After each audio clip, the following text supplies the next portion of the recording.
Welcome to the Deep Dive. This is where we take the source material, you send us articles, notes, research papers, whatever you've got, and we dive deep. We try to pull out the key insights, the really important stuff, basically acting as your guides to cut through all the noise. Today, we got a fascinating set of sources about planning in India. We're going to trace its journey, from the very beginning, track how it changed over the decades, and look at that really significant shift to a new institution more recently. So our mission today is to really get under the skin of the strategic thinking behind India's economic development. How did they go from those famous centralized five-year plans to something more like a modern think tank? And what does that change actually mean? It really is a crucial story. You have to picture India right after independence. I mean, the challenges were immense, huge developmental needs, very limited resources, a massive population. In that kind of context, structured planning wasn't just a nice idea. The sources make it pretty clear it was seen as absolutely essential.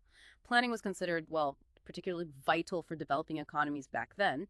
It provided that macro framework, gave some direction, and was seen as the way to actually mobilize those scarce resources for growth. And your sources, they lay out the main players in this whole narrative quite clearly. You've got the five-year plans themselves, obviously, then the body that made them, the Planning Commission, the group that approved them, the National Development Council, the NDC, and then eventually the institution that took over from the Planning Commission, which is NITI Aayog. So I think the core question for us today, guiding this whole deep dive, is really, how did India's approach to planning actually evolve over time? And what is the current system under NITI Aayog trying to achieve? Maybe something different, or addressing things seen as perhaps lacking in the old approach. Okay, right. Let's unpack this. Starting right at the beginning, the genesis of planning in India. So straight after independence, the main tool, the big idea, was the five-year plan.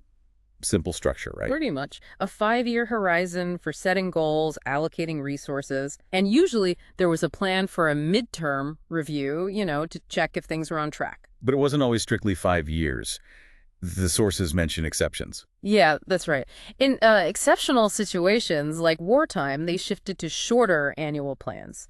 They even called these periods plan holidays, basically temporary breaks from the five-year cycle when something major, like a war, forced a change in priorities. The sources also mention something called a rolling plan. How does that fit in? The rolling plan concept. It also uses a five-year horizon, theoretically, but it allows for more frequent adjustments, maybe fixing things annually based on how things are going.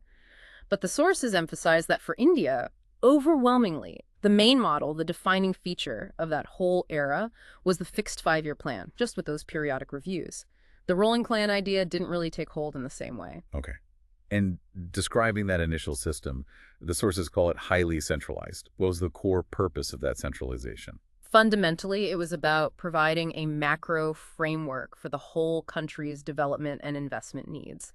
It was about identifying what needed doing across all sectors and then figuring out how to mobilize the resources, money, people, materials, to hit specific growth and development targets. Central control was seen as key to that. And the body driving this was the Planning Commission, but it wasn't set up by Parliament. No, that's an interesting point the sources highlight. It wasn't a statutory body. It was created by an executive resolution of the Union Cabinet. And leadership-wise, it always had a deputy chairman running the show day to day, but the prime minister was always the overall chairman. And the process wasn't just the commission. There was an approval step. Right. Once the Planning Commission formulated a plan, it had to be approved by the National Development Council, the NDC. And the PM chaired that too. Exactly. The prime minister chaired the NDC as well. So you had the PM heading both the planning body and the final approving authority. Really reinforces how centralized the whole setup was from the top. What's fascinating here is digging into the why behind that centralization. Why did they choose this approach? Well, based on the sources, it wasn't just abstract theory. For a brand new nation facing those huge challenges and with very limited resources, it seemed deeply pragmatic. This centralized approach was seen as absolutely essential for providing clear direction, a unified national vision. Without it, the fear was fragmentation, wasted resources. It was crucial for allocating those scarce resources effectively. Deciding between roads or power plants or agriculture versus industry across different regions, making sure investments complemented each other rather than just going wherever the market might push them. So coordination was key. Absolutely. And also ensuring more balanced development, trying to address those regional disparities that were already apparent. A purely market-driven approach might just concentrate investment in already better off areas. Plus, there was this idea of balancing today's needs with investing for the future, using public resources for long-term growth. And a really critical point the sources make, clarifying the thinking back then, is about the relationship between planning and the market economy. They stress they are not substitutes. How did they see that relationship working? The sources argue that market economies are vital for efficiency, using resources well, making good investments, producing things effectively within a given system. But, they argued, markets aren't inherently focused on the bigger national priorities or equitable distribution or driving the kind of long-term structural changes India needed. So, planning's role was seen as providing the overall direction, the vision, the path for growth, figuring out how much saving and investment was needed, guiding resource allocation towards national goals, balancing present and future. The market economy's job was then seen as providing efficiency within that planned framework, making things work effectively on the ground. That distinction is really key to understanding why planning was embraced so strongly. Okay, that makes sense. So with that foundation, why planning, why centralizing? Let's move into what the sources call the era of directed planning. This covers roughly the first 6 5-year plans, P1 to P6. We kick off with the first plan, P1. That ran from 1951 to 1956. Context is key here, just independent. Right, very early days. So it was mainly about consolidation. The growth target was quite modest, only 2.1%. The main objectives were boosting agriculture, aiming for balanced development, and crucially, keeping inflation in check. A fragile economy needed stability. And how did it do? Surprisingly well, according to the sources. Despite the challenges, P1 actually surpassed that modest growth target overall, a decent start. Then comes the second plan, P2, from 56 to 61. The sources say this is where planning started taking shape in its true form. Yes, P2 was much more ambitious. The vision shifted decisively towards building a proper industrial base, kicking off large-scale industrialization. And this is linked to the Mahalanobis model. Exactly. The P2 is often synonymous with the Mahalanobis model. The core idea, as the sources explain it, was for the government to create significant capacity in 2 key areas. Capital goods industries, the ones that make machines for other industries, and core industries like steel, power, cement. And the driving force was self-reliance. Absolutely. The goal was for India to be able to meet its own essential industrial needs, reducing dependence on imports. The approach described is very top-down. Build these big, state-owned foundational industries first, and the thinking was that this would then stimulate growth in medium and small industries, eventually filtering down to the village level. And this led to the birth of the public sector. Precisely. A major outcome, explicitly linked to P2 in the sources, was the creation of the public sector state-run enterprises. The inspiration, mentioned in the sources, came partly from the Soviet model of industrialization. And these public sector units, or PSUs, weren't just about production. They were envisioned to serve broader socio-welfare objectives, too, kind of a dual role. So P2 really set up that public sector landscape. It did. Most of India's major PSUs were established during P2. That's why it's often called the Industrialization Plan or the Public Sector Plan. It had a higher growth target, 4.5%, but actually achieved around 3.9%. Slightly short, but critically, it did lay down that substantial public sector foundation. So looking back at P2 and Mahalanobis, what's the key takeaway from the sources? The core insight is the strategic thinking behind why the government had to take the lead. At that time, there wasn't really a private sector capable or willing to make those massive long-term investments in heavy industry. So the state stepping in directly was seen as pretty much the only way to quickly build the industrial backbone needed for self-reliance. And that dual role of the PSU's economic engine and social welfare tool that's really characteristic of this era, it reflects a strong belief that the state's job wasn't just growth, but also equity, access, using these state companies to achieve broader social aims. This heavy state direction is the essence of directed planning. Okay. Then we move to the third plan, P3, from 1961 to 1966. The idea was to push industrialization further. That was the initial thrust, yes. Deeper focus on industry. But P3 got seriously derailed. External events. Yes, the sources point to the wars. First with China in 62, then Pakistan in 65. These conflicts completely shifted national priorities. Defense spending surged, resources were diverted, and the original plan goals were destabilized. And this led to another plan holiday. Exactly. The disruption from the wars resulted directly in that plan holiday period from 1966 to 1969. 3 years of annual plan instead of a full 5-year one. It was a response to crisis. But something important still happened during that time, the Green Revolution. Yes, interestingly, the sources note that towards the end of P3 and during that planned holiday, the Green Revolution really took off. It was a massive breakthrough, especially for wheat production, driven by high-yielding seed varieties, better irrigation, fertilizers. So even with the formal 5-year planning paused, critical progress was happening in agriculture. So after the plan holiday, we get the fourth plan, P4, from 1969 to 1974. What was the focus then? Rebuilding, basically, getting the economy back on track after the wars, which meant being careful with scarce resources. Key aims were achieving growth, but with stability, and crucially, pushing for greater self-reliance again. The sources specifically mentioned defense self-reliance as a lesson learned from the wars, a recognition of vulnerability. Then the fifth plan, P5, from 74 to 79. This one marks a shift in objectives. A very noticeable one. The sources highlight P5 as the first time that removal of poverty was explicitly stated as a prime objective of a plan. That's a significant moment.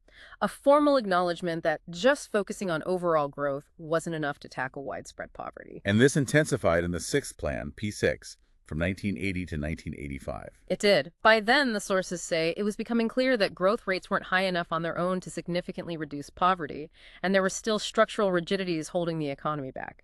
So P6 is described as making a frontal attack on poverty. This is when that famous slogan, Garibi Hataao, remove poverty, associated with Prime Minister Indira Gandhi, really came to the forefront of the planning narrative.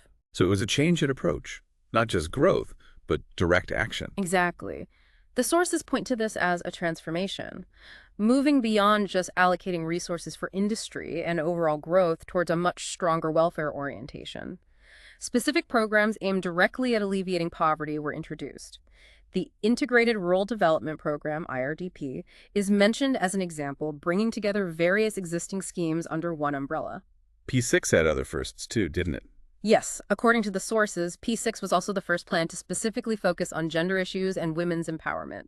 And it was the first to explicitly recognize and try to tackle the growing inequalities between different states and also imbalances within regions. So the scope of planning was definitely broadening beyond just economic targets. So summing up this whole P1 to P6 directed planning era. The defining characteristic, based on the sources, is the dominant role of the state. The public sector was the main investor, the main driver, directing resources to build industry, achieve self-reliance, create jobs, and shape the economy according to national priorities. While industry and PSUs were the initial heavy focus, you see this evolution, especially in P5 and P6, where poverty reduction, social goals like gender equity, addressing regional imbalances, these welfare concerns become much more visible and explicit parts of the plan objectives, even within that state-directed framework. Okay, here's where it gets really interesting. Because the sources say that starting with the seventh plan, P7, there's a significant shift away from directed planning towards something called indicative planning. What does that mean? Right, indicative planning. As the sources define it, it means the plan still indicates priority sectors, points out where investment is needed for national goals, but the crucial difference is who's expected to do the investing. Under indicative planning, the private sector is increasingly expected to step up and make a much larger share of that investment. The government's role shifts more towards guiding, setting frameworks, creating the right environment, rather than being the primary investor itself. And the seventh plan, P7, from 1985 to 1990, really shows this shift. It does. The sources highlight two key things about P7. First, a bigger focus on agriculture boosting production and productivity. Second, and very significantly, a clear decline in the share of public sector investment in the total plan outlay. For the first time, that public share dropped below 50%. That signals a definite expectation that the private sector would contribute more than half the required investment. P7 also saw some good growth numbers. Yes, there was strong performance in parts, including a standout year in 1988-89 with 10.4% overall growth. Though the sources add a caveat that high number was partly due to a very low growth rate the year before, so the base was low. But P7 also hit a major economic problem, the balance of payments crisis. Exactly. A critical development mentioned in the sources for P7 was this balance of payments crisis. Imports were just running way ahead of exports, leading to a severe shortage of foreign exchange. It got serious enough that India had to seek a loan from the IMF.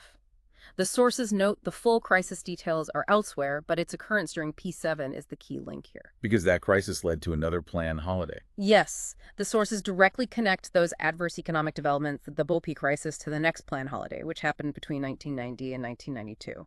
And the consequence of that holiday was huge, wasn't it? Monumental, really, because that 1990-92 plan holiday directly resulted in the launch of the sweeping economic reforms of 1991, often called the New Economic Policy.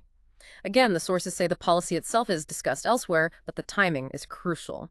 These reforms fundamentally liberalized the Indian economy, reduced state controls, opened things up, and massively expanded the role and space for the private sector. And that context explains the move to indicative planning more fully. Absolutely. The sources show a clear trend from P7 onwards.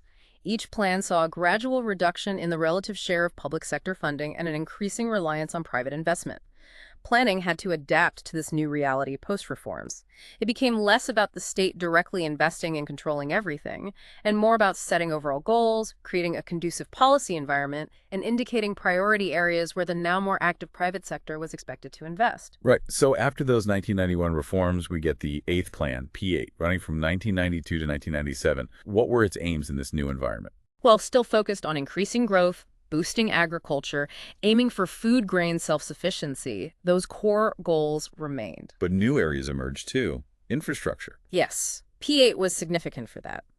The sources state it was the first plan to explicitly mention the need to strengthen infrastructure, specifically energy, transport, and communications. This reflects the understanding that a liberalizing economy with a bigger private sector absolutely needed better underlying infrastructure to function and grow effectively. And social objectives also got more prominent. Definitely. P8 was the first plan, according to the sources, to make universal elementary education and eradicating illiteracy for the 15-35 age group a major national objective.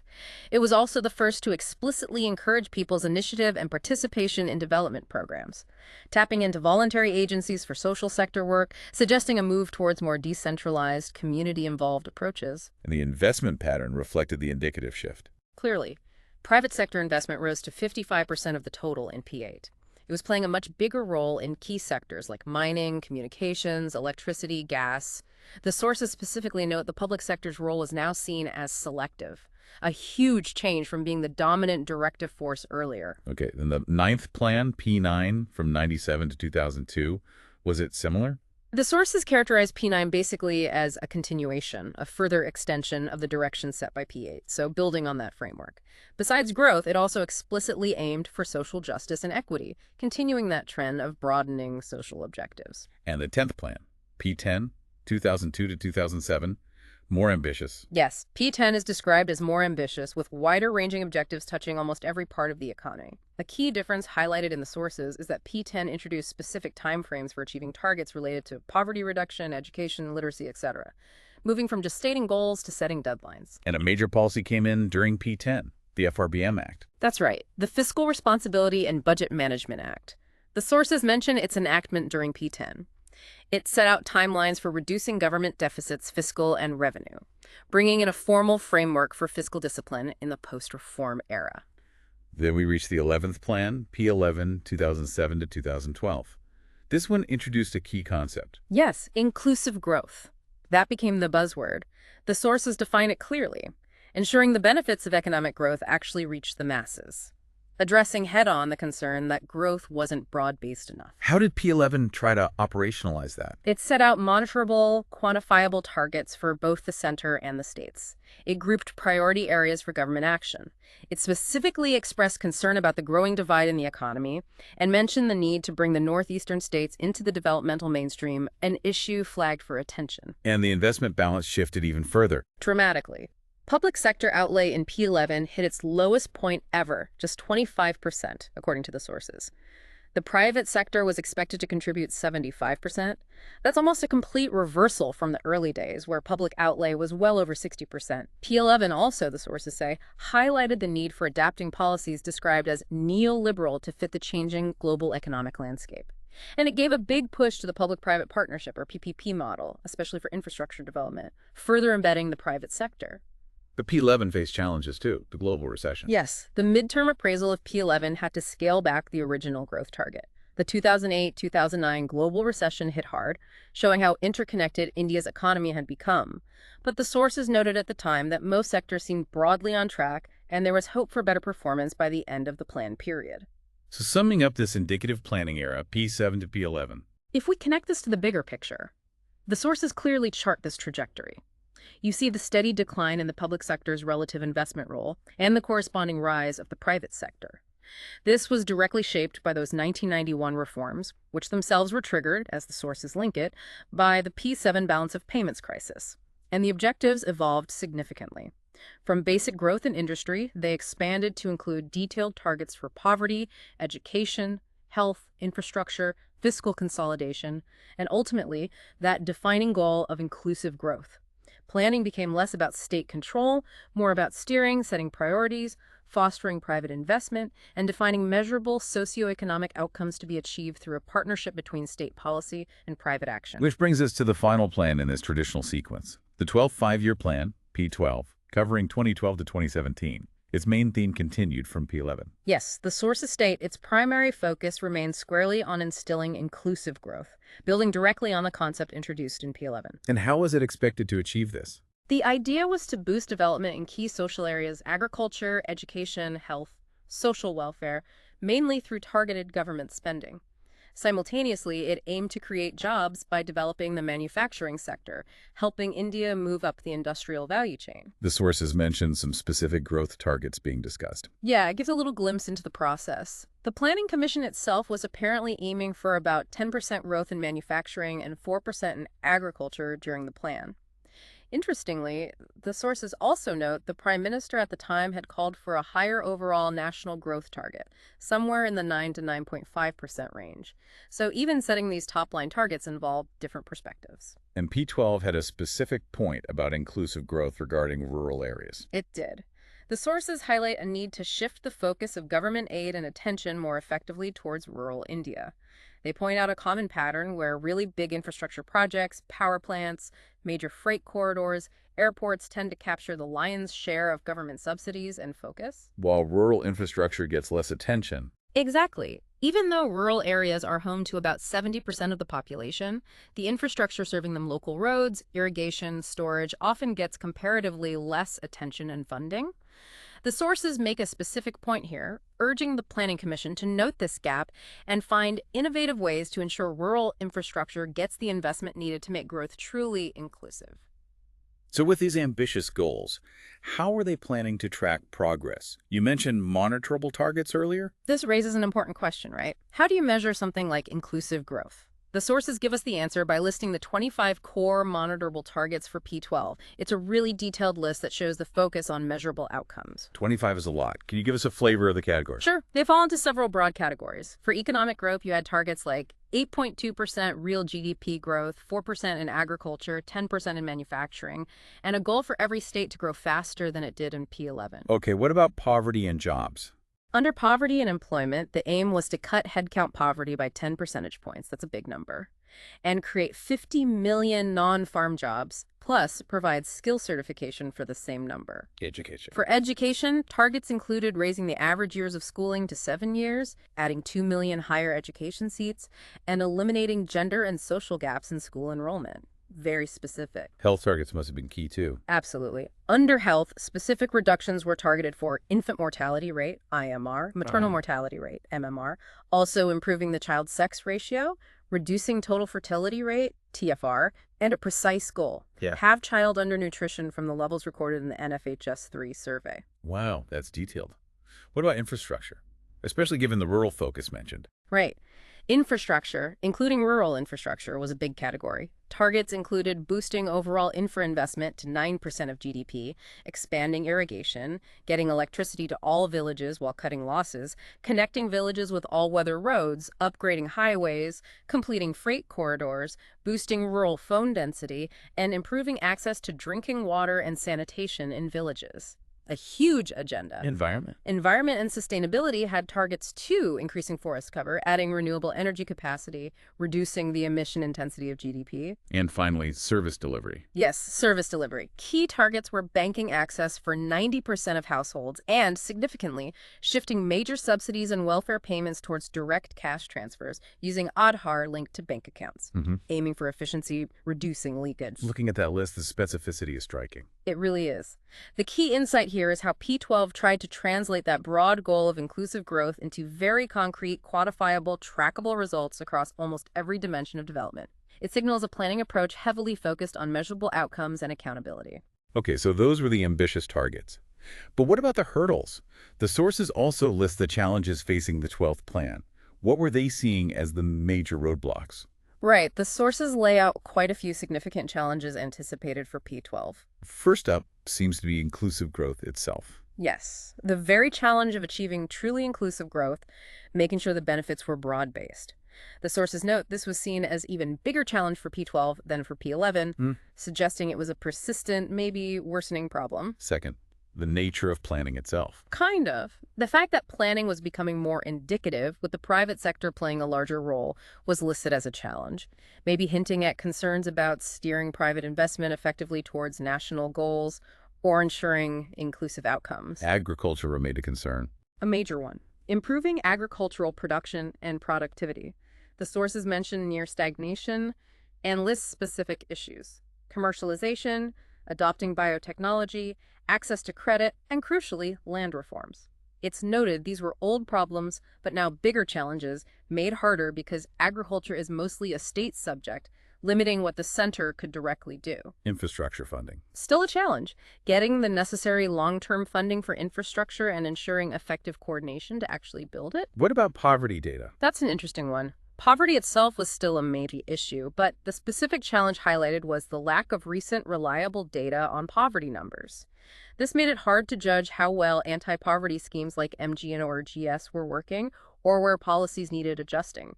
Underscores the need for good data. Labor reforms. Yes, the sources stated an urgent need for labor sector reforms. This was directly linked to creating enough jobs from the expected growth. Without reforms, the implication was growth might not translate into sufficient employment. Local governance. Panchayats. Right. The role of Panchayati Raj institutions, the PRIs or local councils, they were seen as vital for decentralized planning and delivering services locally. But the challenge was making them truly effective institutions capable of doing that well. Regional divides. Still an issue. Very much so. Bridging the growing divide between richer and poorer regions, interstate, and within regions, intrastate, plus specifically ensuring the northeastern states weren't left behind. An ongoing concern from P11. Skills. Skill formation needed a much bigger push. The sources felt the center had paid some attention, but more actionable targets were needed, and crucially, state governments needed to be sensitized to their much larger role in skill development across the country. And the last challenge is quite pointed. Yeah. About plans becoming a ritual. Yes, that's a striking assessment noted in the sources. A perception had apparently grown that plans since P8 had become somewhat routine, a 5-year ritual, lacking the intellectual excitement or transformative power attributed to the earlier plans. So what does this all mean, looking at that list of challenges? Well, a key insight is how many of these challenges are structural, related to governance, implementation capacity, coordination between center and states, and the constraints of India's federal system. Issues like agriculture, PRIs, skills, they heavily depend on state action where central influence is limited. And that final point about plans feeling like a ritual, that's quite telling, isn't it? It suggests that by the time P12 was being formulated, there was perhaps a sense reflected in the sources that the traditional 5-year planning machinery, even in its indicative form with all those targets, might have lost some of its perceived effectiveness or relevance in driving real change on the ground. This sentiment really sets the stage for the big institutional shift that followed. Exactly, which leads us directly to NITI Aayog. The sources state the government of India constituted it as part of the reform agenda. That's right. Its explicit purpose, according to the sources, was to replace the Planning Commission, which had been around since 1950.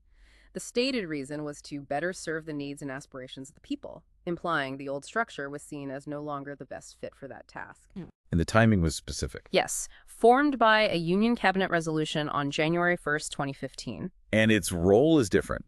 A think tank. A very different, yes. It's characterized not as a body deciding detailed plans and allocations, but as the premier policy think tank for the government. Its job is described as providing both directional guidance and policy inputs. That's a shift away from the Planning Commission's power over resource allocation and project approvals. And a key reason for the change was federalism. Absolutely. The sources highlight this as a crucial evolutionary change. NITI Aayog is intended to be the quintessential platform for bringing states together, getting them to act collaboratively in the national interest. Fostering cooperative federalism is presented as a core objective. This emphasis on partnership with states marks a significant departure from the often perceived top-down nature of the Planning Commission. And its structure reflects this, the two hubs. Exactly. The sources describe its core structure having two main hubs: the Team India Hub, which focuses on engaging the states with the center, and the Knowledge and Innovation Hub, which is about building NIA's capacity as a think tank, research, expertise, new ideas. These two hubs directly mirror its key tasks: fostering federal cooperation and providing expert policy advice. So the real significance of replacing the Planning Commission with NEI based on your sources is this fundamental shift in role and philosophy. The Planning Commission decided allocations based on a central view. NEI Aayog, contrastingly, is presented as focusing on strategy, policy design, research analysis, providing technical advice. The think tank label emphasizes generating evidence-based recommendations and fostering innovation, not controlling investment flows. And that link to cooperative federalism is explicit in the sources. The Team India Hub is meant to be that dedicated channel for partnership and dialogue, treating states as equals. This directly addresses some of those coordination and implementation challenges noted under P12, particularly in a federal system. The Knowledge Hub provides the analytical power needed for informed policy and strategic thinking to support this. Okay, let's dig into the specifics then. What are the main functions of NITI Aayog according to the sources? There seems to be quite a list. There is. It gives a good sense of its broad mandate. First, it's tasked with evolving a shared vision of national development priorities and strategies, but crucially, with the active involvement of the states. That cooperative federalism piece is right there at the start. Fostering that cooperation directly. Yes, fostering cooperative federalism via structured support and mechanisms based on the principle that strong states make a strong nation. That's the stated philosophy. What about planning from the ground up? It's mentioned. Developing mechanisms for credible plans at the village level, which would then be aggregated progressively upwards. An ambition for bottom-up planning, though the list doesn't detail how. National security. Ensuring national security interests are incorporated into economic strategy and policy where relevant or referred to it. Inclusion. Paying special attention to sections of society at risk of not benefiting adequately from progress, aligning with inclusive growth. Policy design and monitoring. A core function. Designing strategic, long-term policy and program frameworks, and then monitoring their progress and effectiveness, using lessons learned for improvements or mid-course corrections. So, involved in the whole policy cycle. Providing advice and encouraging partnerships with stakeholders, other think tanks, research institutions, leveraging external expertise. Innovation. Creating a knowledge, innovation, and entrepreneurial support system through collaboration. Fostering that broader ecosystem. Dealing with bottlenecks. Offering a platform to resolve intersectoral and interdepartmental issues. Trying to smooth the path for implementation. Knowledge sharing. Maintaining a state-of-the-art resource center. A repository of research on good governance, best practices, and helping disseminate that knowledge. Acting as a central hub. Monitoring and evaluation. Actively monitoring and evaluating program implementation, identifying resource needs to strengthen success, connecting advice with oversight. Capacity building. Focusing on technology upgradation and capacity building for implementation. Addressing the practical how-to of governance. And a catch-all. Yes. Finally, undertaking other necessary activities to execute the national development agenda, giving it some flexibility. That's a comprehensive list. How does it really differ from the Planning Commission's role? What's fascinating here is how different the emphasis is. The Planning Commission was very much about what to invest in, how much to allocate. NDI's functions, as listed, are overwhelmingly about generating ideas, formulating policy, coordinating efforts, monitoring progress, facilitating collaboration. It's a shift from resource control to strategic guidance and analytical support. So some folks just clearly align with the think tank idea. Definitely. Designing policy, providing advice, the knowledge hub, the resource center, that's classic think tank territory. And others with cooperative federalism. Exactly. Evolving visions with states, the structured support mechanisms, resolving interstate issues, those directly serve the federal engagement role. The sources also mention a specific role for NITI Aayog regarding the Sustainable Development Goals, the SDGs. Yes, that's highlighted. NHI has been entrusted with coordinating India's national efforts for the 2030 Agenda for Sustainable Development. The sources briefly explain the SDGs' 17 goals, 169 targets, adopted at the UN in 2015, covering global challenges from 2016 to 2030. NHI's role isn't just data collection, the sources stress.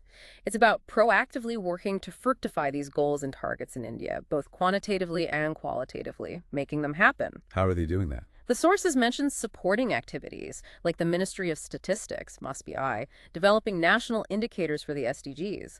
NITI itself has been mapping the goals and targets to the relevant government ministries and also mapping existing government schemes, centrally sponsored schemes, and others to see how they align with and contribute to the SDGs, trying to integrate it all. And NEI has replaced the 5-year plans with a different set of documents. Yes, that's the new framework described.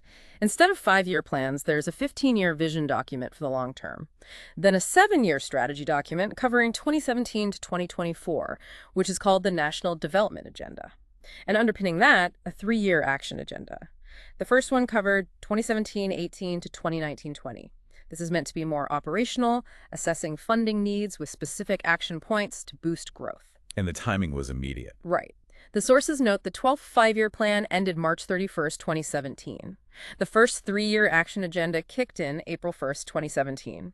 The sources explicitly state this marks the end of the 5-year plan system and, quoting here, will end the prevailing system of the center patiently waiting for the state governments to implement the schemes, suggesting a move towards a perhaps more dynamic, integrated implementation approach. NITI continues working on the longer-term vision and strategy documents looking out to 2030. So this shift to vision, strategy, action, plus the SDG coordination, it's a whole new way of thinking about long-term goals. It really signifies that shift, doesn't it? Moving away from the rigid 5-year cycle towards, hopefully, a more flexible, outcome-focused, collaborative way of setting long-term development directions and translating them into action, better suited perhaps to the current economic and federal realities. Now, beyond these core functions and strategic documents, the sources also mention NITI Aayog undertaking a slew of measures and initiatives. What are some examples? Yeah, they list several recent initiatives aimed at building an inclusive and sustainable India. One is called Eka Bharat Shrestha Bharat. This aims to foster national unity and strength through things like long-term cultural exchanges and educational links between different states, promoting understanding. What about health and education? There's its sustainable action for transforming human capital that's specifically focused on improving education and health sectors. IDEA aims to help states transform by providing technical support, hand-holding them to improve social indicators. Infrastructure support for states. Yes, DSSS for Infrastructure Development Support Services to states. This tries to tackle structural problems in how projects are developed and build states' own institutional capacity. It aims for center-state partnership and reigniting PPPs in infrastructure, building on that earlier PPP thrust. PPPs in health specifically, too. Right.